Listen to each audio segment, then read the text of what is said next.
오늘 저는 위로와 환난이란 제목으로 여러분과 함께 은혜를 나누겠습니다. 아무리 우리 삶에 환난의 풍파 불어와도 가슴 속에 하나님의 위로가 넘치면 그 환난을 거뜬히 이길 수가 있습니다. 그러나 가슴 속에 하나님의 위로가 없이 삭막한데 환난을 당하게 되면 좌절하고 패배하며 절망하게 됩니다. 위로라는 말은 헬라어로 파라클레시스인데 이 말은 파라칼레오라는 동사에서 나왔습니다. 팔레카라오란 용기를 돋워주다, 도와주다, 위로하다라는 뜻입니다. 고린도후서 1장 3절로 7절에 하나님은 모든 위로의 하나님이라고 말씀하면서 위로라는 말이 무려 10번이나 나오고 있습니다. 또한 우리는 성령님을 보혜사 성령님이라고 하는데 여기 보혜사라는 말은 파라클레토스로 곁에서 돕기 위해 부름을 받은 자라는 뜻입니다. 이 말은 흔히 상담자, 위로자라, 돕는 자라고 해석하기도 하는 것입니다. 여러분은 여러분이 아무리 환난이 심해도 우리의 위로해 주시는 성령님이 충만하게 가슴 속에 계시면 하나님의 위로가 넘쳐서 환난을 거뜬히 이기고 나갈 수가 있는 것입니다. 예수님도 그가 받은 위로와 하나님의 사랑을 통해서 다가올 십자가의 환난을 이길 수가 있었습니다. 예수님은 십자가에 못 박이시기 위해서 예루살렘으로 가는 중에 변화산상에 올라간 체험이 있습니다. 주님께서 9 제자를 산 밑에 두고 베드로와 야고보와 요한 3사람을 데리고 변화산상에 올라가서 기도하는데 그 모습이 햇빛처럼 변했습니다. 옷이 하얗게 되었습니다. 그러자 보니까 모세와 엘리야가 와서 예수님과 대화를 하고 있었습니다. 모세는 율법을 대표하고 엘리야는 선지자를 대표합니다. 율법과 선지자의 완성으로서 우리 주 예수님께 와서 말씀을 드리는데 베드로와 야고보와 요한이 들어보니까 예수님이 예루살렘에 올라가서 십자가에 못 박여 죽으실 것과 무덤에서 부활하실 것을 말씀하는 것을 들었습니다. 베드로와 야고보와 요한은 그 장면이 너무나 황홀해서 정신을 차릴 수가 없고 깊이 잠든 상태에 있다가 다시 눈을 뜨니까 베드로와 야고보와 요한 앞에 예수님이 모세와 엘리야와 대화하는 것을 보고 너무나 감격해서 주님, 이곳에 있는 것이 참 좋습니다. 이게 초막 세설지 때 하나는 주를 위해서, 하나는 모세를 위해서, 하나는 엘리야를 위해서 하겠나이다 하니까 구름이 唰 불어와서 덮더니만 구름 안에서 하나님의 음성이 들어갔습니다. 이는 내 사랑하는 아들, 내 택하신 자니 그의 말만 들으라. 그리고 구름이 사라진 데 보니까 모세와 엘리야는 사라졌고 예수님만 가운데 서 계신 것을 보았는 것입니다. 예수님은 이 체험을 통해서 굉장한 마음의 위로를 받았습니다. 주님, 위로 없이 십자가를 걸머질 수 있겠습니까? 하나님의 독생자 되심을 다시 한번 하나님이 확인해 주셨습니다.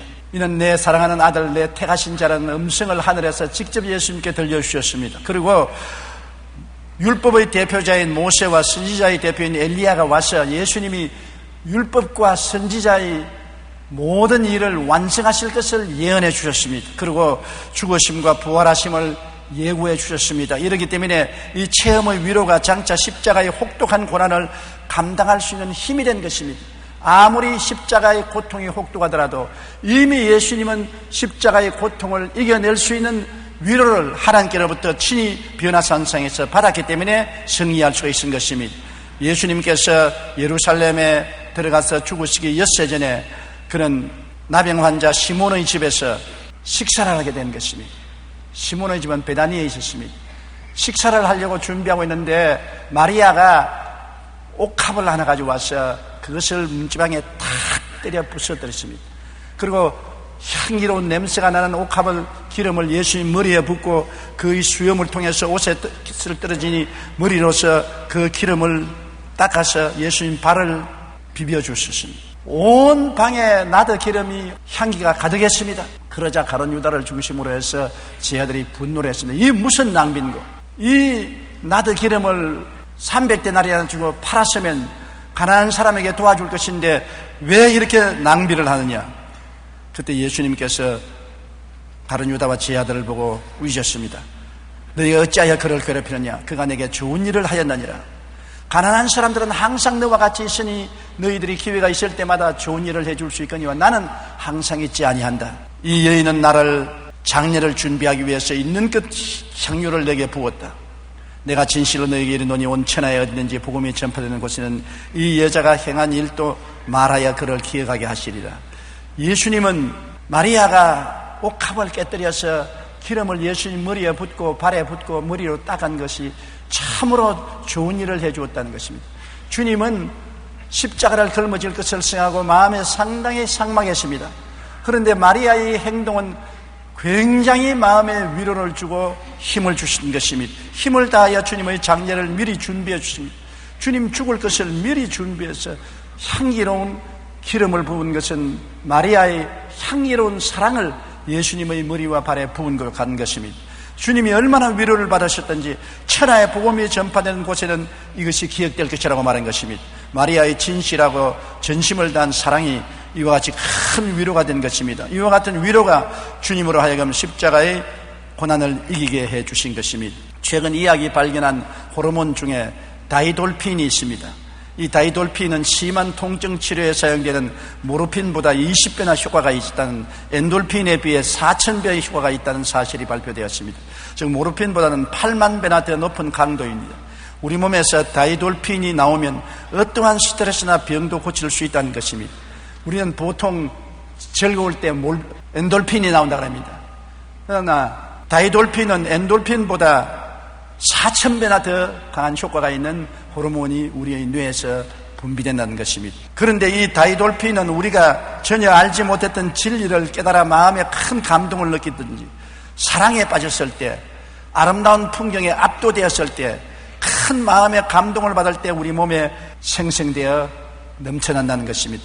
마리아가 옥합을 깨뜨리며 힘을 다하여 주님을 섬김으로 십자가를 앞두고 마음이 무거운 주님을 크게 감동시켜서 우리 주님의 마음속에 다이돌핀이 넘쳐났을 것입니다. 이러한 마리아의 진실하고 진심을 다한 사랑의 위로는 주님이 십자가의 환난을 이기게 하는데 큰 위로를 주었던 것입니다. 여러분, 사도들이 체험한 위로와 환난도 우리가 알아야 되는 것입니다.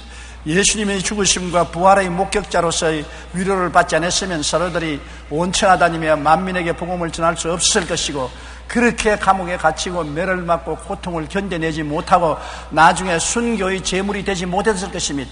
그런 고난이 오기 전에 사도들은 엄청난 위로를 받았습니다. 왜냐하면 예수님께서 그들 눈앞에서 죽는 것을 똑똑히 보았습니다. 십자가에 못 박여 죽고 무덤에 장사 지내는 것을 보고 그들은 낙심하고 절망했습니다. 예수님을 따라다니는 3년 반의 세월이 헛되다는 것을 알고 그들은 모두 두려워해서 집안에 숨어서 문을 꽁꽁 닫고 있었습니다. 그런데 사흘 만에 예수님이 부활하셔서 그들이 죽는 것을 두 눈으로 보았고 무덤에 들어가는 것을 두 눈으로 생생히 보았는데 그 예수님이 모인 자리에 나타나신 것입니다. 못자국난 손을 내 보이시고 못자국난 옆구리를 내 보이시고 손가락으로 못자국난 손을 만져보라고 하고 옆구리에 손을 넣어보라고 하십니다. 그리고 함께 대화하시고 함께 음식도 잡수셨습니다. 동해 번쩍 서해 번쩍 하면서 하루 이틀이 아니라 40일 동안 살아계신 예수님이 눈앞에 나타나는 것을 보고 그들은 아주 너무나 놀라고 감동했습니다. 그냥 예수님이 죽었다는 소식을 듣고 부활했다는 소식을 들은 것이 아니라 그들은 자기들 눈으로 보았습니다. 생생히 살아있는 예수님이 끌려가서 십자가에 못 박여 죽는 것을 보았습니다. 그리고 무덤에 들어간 것을 보았는데 그 예수님이 살아나셔서 40일 동안 그들 앞에 생생히 얼굴과 얼굴을 마주대며 보고 그 입술에서 나오는 말씀을 듣고 그리스도와 함께 음식을 먹었으니 그 감격이 얼마나입니까? 야, 진짜로 예수님은 살아계시구나. 진짜로 예수님은 하나님 아들이시구나. 진짜로 예수님 하신 말씀대로 주를 믿는 자는 죽어도 살겠고 살아서 주를 믿는 자는 영원히 죽지 않을 터이니 이 예수님을 보니까 우리 죽는 것 아무것도 아니다. 죽어도 까딱없다. 겁날 것 없다. 그들은 엄청난 위로를 받았습니다. 이러한 위로를 받은 그들이기 때문에 나중에 감옥도 두려워하지 않고 매 맞는 것도 두려워하지 않고 죽음도 두려워하지 않은 것은 죽어도 살리는 예수님이 살아계신 것을 두 눈으로 똑똑히 보았기 때문인 것입니다. 그게 보태어서 오순절 날에 마가 요한의 다락방에 모여서 기도할 동안에 성령이 임하였었습니다. 성령이 임하여서 그 마음이 깊은 감동을 느끼고 성령이 말하게 하심을 따라 다른 방언으로 말하고 춤추며 기뻐했습니다. 그는 그 하나님의 은총에 넘치는 축복을 받아서 놀라운 위로를 얻었기 때문에 그때부터 시작해서 그들은 온 예루살렘과 유대와 사마리아와 땅끝까지 이르러 무수한 고난을 당하고 투옥을 당하고 죽음을 당해도 아랑곳하지 않고 그것을 이길 수가 있은 것은 위로를 받았기 때문인 것입니다. 사도 바울 선생도 얼마나 많은 고난을 겪었습니까? 그러나 바울이 사망이나 생명이나 고난이나 슬픔이나 삶이나 죽음이나 다 극복하고 이길 수 있는 것은 바울은 특별한 위로를 받았기 때문인 것입니다. 그가 예수 믿는 사람을 잡아서 감옥에 넣으려고 시리아의 다메섹으로 가던 도중에 예수님이 나타난 것입니다. 대낮에 햇빛보다 더 밝은 빛이 비추면서 예수님이 나타나니까 그 앞에 거꾸러져서 말해서 떨어졌습니다. 주여 누시니까, 그러니까 나는 네가 핍박하는 예수라. 네가 가시체를 뒷발질하기에 너만 괴롭다. 다메섹으로 돌아가라. 네가 장차할 일을 보여주겠다. 그래서 일어나 보니 눈이 장림이 되었습니다. 그는 다메섹에 들어가서 금식 기도하고 직결하는 곳에 있는 하나님의 귀한 종이 찾아와서 거기 안수함에 눈에 비늘이 떨어지고 눈을 보게 되고 세례받고 성령 충만하고 그는 예수 믿는 신앙생활을 시작했습니다. 그는 그냥 복음을 듣고 예수를 믿은 것이 아니라 예수님이 직접 살기 등등한 그에게 길가에서 나타난 것입니다. 밤중에 나타난 것도 아니고 밝은 대낮에 햇빛보다 더 밝은 광채 가운데서 나타나서 사울아 사울아 내가 왜 나를 핍박하느냐고 말씀하고 나는 네가 핍박하는 예수라는 음성을 직접 듣고 예수님을 보았기 때문에 예수님이 살아계신 것을 너무나 가슴 속에 깊이 느끼고 큰 감동을 느꼈습니다.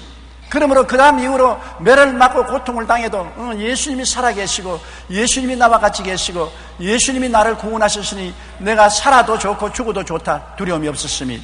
거기에다가 바울은 한번 하나님이 셋째 하늘로 데리고 올라가셨습니다. 몸 안에 있었는지 몸 밖에 있었는지 알 수 없을 정도로 분명하게 셋째 하늘에 올라가서 사람의 말로서는 설명할 수 없는 하나님의 영광과 그 말씀을 들었습니다. 셋째 하늘에 올라갔다 내려온 체험을 하고 난 다음에 천국에 있는 것이 너무나 확실하고 영생이 있는 것을 너무나 확실히 알았기 때문에 바울은 죽는 것 좀 아무것도 아닌 것이다. 식은 죽먹기보다도 더 쉬웠습니다. 죽는 것이 뭐 겁이 나느냐. 예수님이 살아계시고 나는 셋째 하늘에 올라가서 하나님이 예비한 모든 것을 보았다. 그러므로 사나 죽으나 죽을 것이고 죽는 것이 사는 것보다 더 낫다. 차라리 이 몸을 떠나 예수님과 함께 있을 욕망을 가진 것이 더 좋다고 그는 말한 것입니다. 여러분, 이와 같은 위로를 받았기 때문에 그들은 어떠한 고난도 이기고 순교를 당할 수가 있었습니다. 위로를 받지 못하면 고난을 당할 때 견디지 못합니다. 그 고난의 괴로움에 항복하고 신앙도 포기하고 두 손 들고 마는 것입니다. 그러나 엄청난 그리스도의 위로를 받은 사람들은 환난이나 공고나 적신이나 위험이나 기근이나 칼이라 죽음이랴 이런 일에 예수로 말미암아 넉넉히 이길 수가 있게 되는 것입니다. 그러므로 여러분 우리가 이 땅에 살면서 구해야 할 것은 위로인 것입니다. 우리가 세상 삶의 고난을 이기기 위해서는 하나님의 위로를 먼저 받아야 되는 것입니다. 위로의 하나님이시기 때문에 위로를 받아야 고난을 이길 수가 있는 것입니다. 이사야 66장 13절에 어머니가 자식을 위로함 같이 내가 너희를 위로할 것인즉 너희가 예루살렘에서 위로를 받으리니 위로를 받아야 고난을 이깁니다. 아무리 시집살이 몹쓸고 괴로워도 남편이 아내를 굉장히 위로해 주면은 세댁이 시아버지 시어머니 시집 식구들에게 많이 고통을 당하고 눈물을 흘려도 남편이 주는 위로 때문에 늦건 이길 수가 있는 것입니다. 그러나 그렇게 시집 식구들에게 몹쓸 핍박을 받는데 남편조차 가세에서 핍박을 하면 파멸당하고 마는 것입니다. 좌절하고 절망하는 것입니다. 남편이 위로를 흠뻑 해주면 이길 수가 있어요. 또 남편도 한가지입니다. 이 세상살이에 너무나 고통스럽고 직장이나 일터에서 너무나 고통을 당해도 집에 돌아오면 아내가 위로해주고 격려해주면 아내의 위로가 흠뻑 마음에 가득 차면 그 위로 때문에 그 다음날 고통도 또 그 다음날 고통도 능히 이길 수가 있는 것입니다. 인간은 위로 없이는 살아갈 수가 없는 것입니다. 시편 23편 4절에 내가 사망의 엄침한 골짜기로 다닐지라도 해를 두려워하지 않을 것은 주께서 나와 함께 하심이라. 주의 지팡이와 막대기가 나를 안위하시나이다. 어떤 흑암의 골짜기를 지나도 주님께 은혜 받고 주님이 같이 계시다는 위로만 있으면 이게 나올 수 있다는 것입니다. 사망의 골짜기도 겁나지 않는다는 것입니다. 그렇기 때문에 우리는 위로를 구해야만 하는 것입니다. 항일 독립운동가이며 교육자였던 주남선 목사님의 일대기에 해와 같이 빛나리라는 일제시절 신사참배를 반대한 이유로 모진 고문을 받은 목사님의 이야기가 담겨 있습니다. 당시 밖은 영하의 추위가 몰아쳤고 목사님은 잡혀서 흠신 매를 맞고 얼음처럼 차가운 감옥의 시멘트 바닥으로 던졌습니다.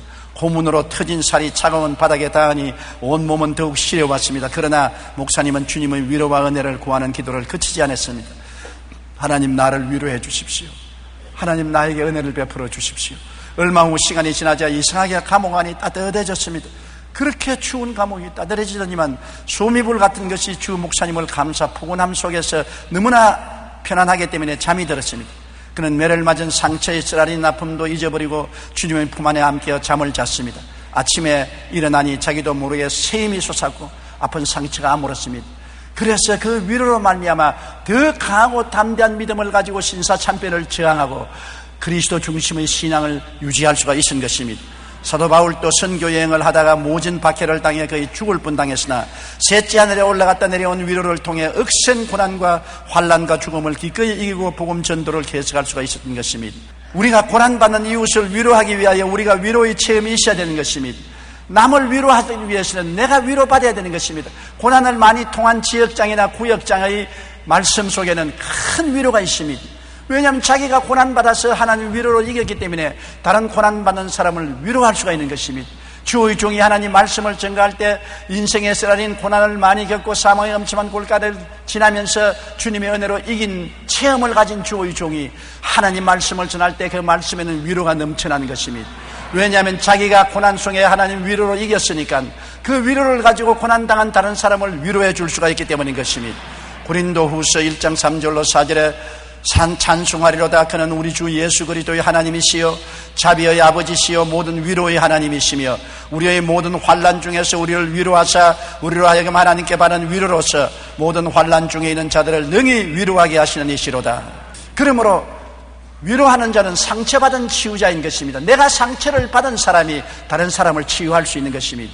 우리 한국말에 과부가 과부 사정을 안다고 말하지 않습니까? 고난받아본 며느리가 고난받는 며느리의 사정을 알다시피 내가 상처를 입어서 치유받은 사람이 남 상처받은 치유를 치료할 수 있는 것입니다. 그렇기 때문에 위로는 나만 살리는 것이 아니라 내가 위로받은 그 위로로서 고난받는 다른 사람을 위로해서 상처를 이기게 할 수 있고 승리할 수 있도록 도와주는 것입니다.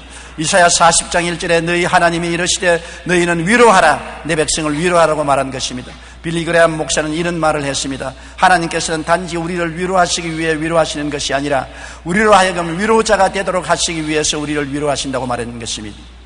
이사야 40장 1절에 너희 하나님이 이르시되 너희는 위로하라 내 백성을 위로하라고 말씀하고 있는 것입니다. 우리는 고난받는 이웃을 위로하기 위해 먼저 우리가 위로의 체험이 있어야만 되는 것입니다. 큰 사명에는 큰 고난이 다가올 것이므로 미리 위로를 구해야 되는 것입니다. 우리가 하나님의 사업을 할 때 마귀가 가만두지 않습니다. 원수가 있어요.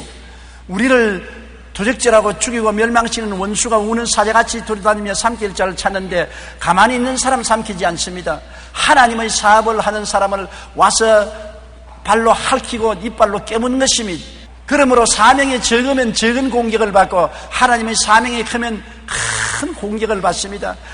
영적으로 공격을 당하고 마음에 깊은 상처를 입게 되고 육체적인 고난을 겪게 됩니다. 그렇기 때문에 하나님 사업을 하겠다고 나오면 이미 고난당할 것을 각오해야 되는 것입니다.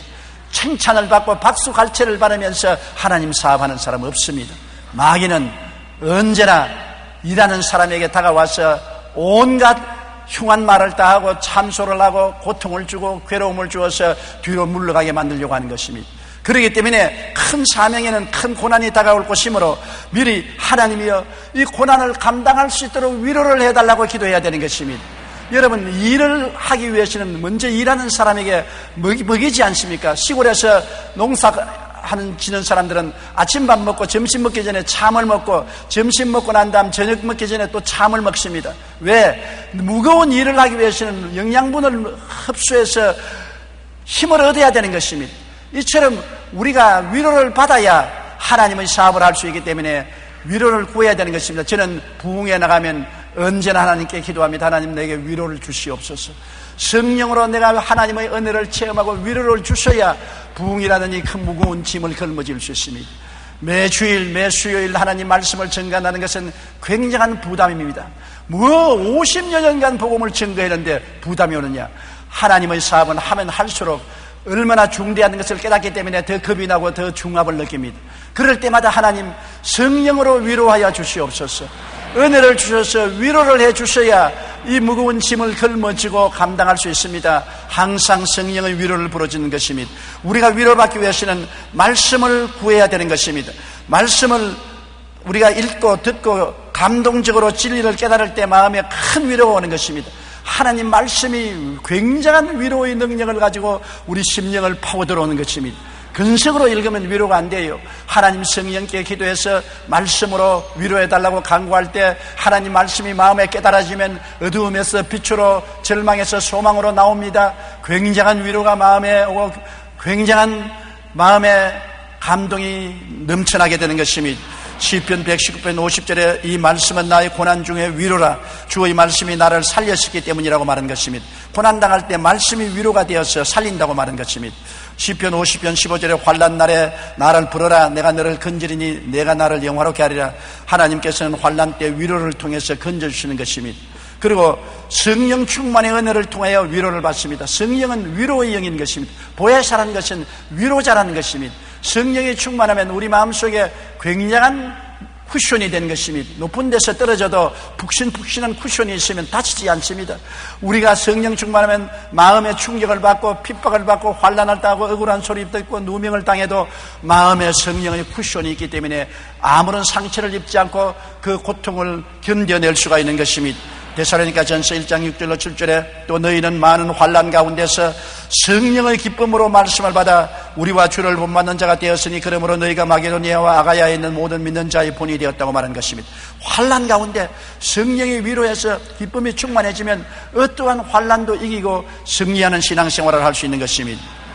로마서 8장 26절에 이와 같이 성령도 우리의 연약함을 도우시나니 우리는 마땅히 기도할 바를 알지 못하나 성령이 말할 수 없는 탄식으로 우리를 위하여 친히 간구하시느니라. 성령이 우리 위해서 기도해 주어서 미리미리 위로받게 만들어주는 것입니다. 환난과 공고가 다가오기 전에 성령의 기도를 통해서 우리 마음에 위로를 잔뜩 채워주심으로 환난과 고통이 다가와도 마음의 쿠션이 준비되기 때문에 충격을 받아도 상처를 입지 않게 되는 것입니다. 그러므로 성령 충만한 은혜를 통해서 우리가 위로를 받을 수 있기 때문에 우리는 늘 성령 충만을 기도해야 되는 것입니다. 그리고 특별한 은혜의 체험을 통해서 위로를 받게 되는 것입니다. 우리가 병나음을 받아 기적을 체험하면 굉장한 위로가 오지요. 나의 기도를 통해서 가족이 구원받으면 그 체험으로 마음에 굉장히 위로가 오지요. 내가 소원하는 바를 기도하고 응답받으면 굉장히 마음의 위로가 오지요. 하나님의 특별한 은혜를 받고 나면 그것이 마음의 위로가 되어서 나중에 고난당해도 이 하나님이 나와 같이 계심으로 또 응답해 주실 것이다. 또 붙들어 주시고 도와주실 것이다. 능히 담대하게 이길 수 있는 것은 특별한 은혜를 받아서 위로를 얻을 수가 있는 것입니다. 데살로니가 후서 2장 16절로 17절에 우리 주 예수 그리스도가 우리를 사랑하시고 영원한 위로와 좋은 소망을 은혜로 주신 우리 하나님 아버지께서 너희 마음을 위로하시고 모든 선한 일과 말에 굳건하게 하시기를 원하노라. 여기에 보십시오. 영원한 위로와 은혜를 통해서 마음을 위로해 주시는 하나님이라고 말한 것입니다. 그렇기 때문에 예수 믿는 신앙이란 그냥 니 딱 깨물고 고통을 참는 것이 아닌 것입니다.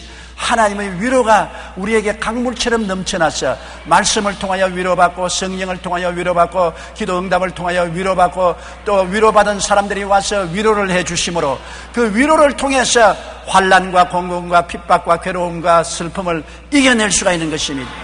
위로받지 못하면 이겨내지 못합니다. 우리가 예수를 믿고 난 다음에 신앙을 잘 가지려고 해도 너무나 세상에 고통이 많고 시련이 많기 때문에 이기지 못할 때 구역 예배에 가서 기도를 받고 위로받고 주일 예배 수요일 예배 와서 위로받고 말씀 읽고 기도하다가 위로받아서 위로로 말미암아 고난을 능히 이길 수가 있는 것입니다. 우리 하나님은 위로의 하나님이기 때문에 여러분 항상 주님께 위로를 구해야 되는 것입니다. 너희가 없는 것은 구하지 아니하매라고 말하는 것입니다. 구하라 주실 것이요 찾으라 찾을 것이요 문을 두드리라 열릴 것이니 구하는 자마다 얻을 것이요 찾는 자가 찾을 것이요 문을 두드리는 자에게 열릴 것이라는 것입니다. 우리가 무엇보다도 구해야 될 것은 위로를 구해야 되는 것입니다. 위로받아야 되는 것입니다. 또 위로해야 되는 것입니다. 위로하지 않고 남을 비난하고 공격하고 핥히고 상처 입히는 사람은 사탄인 것입니다. 하나님은 위로의 하나님이 되신 것입니다. 고린도후서 1장 5절에 그리스도의 고난이 우리에게 넘친 것 같이 우리가 받는 위로도 그리스도로 말미암아 넘치는도다. 보십시오. 고난이 넘치고 고난에 내버려 놓으면 다 고난으로 죽지 않겠습니까? 그러나 예수님의 위로도 넘친다고 말한 것입니다. 불이 활활 타면 불을 끌 수 있는 물도 많이 주는 것입니다. 마귀가 또 물을 갖다 부으면 기름도 주님께서 많이 부어서 불이 활활 타게 만들어주는 것입니다. 고난이 다가오면 위로도 다가오는 것입니다. 주님은 위로의 하나님이요, 마귀는 고난의 원수이기 때문에 고난의 원수가 와서 고난을 주면 주님은 위로의 하나님이 되어서 넘치는 위로를 주어서 고난을 이기게 만들어주는 것입니다. 신앙생활과 하나님의 위로는 분리할 수가 없습니다.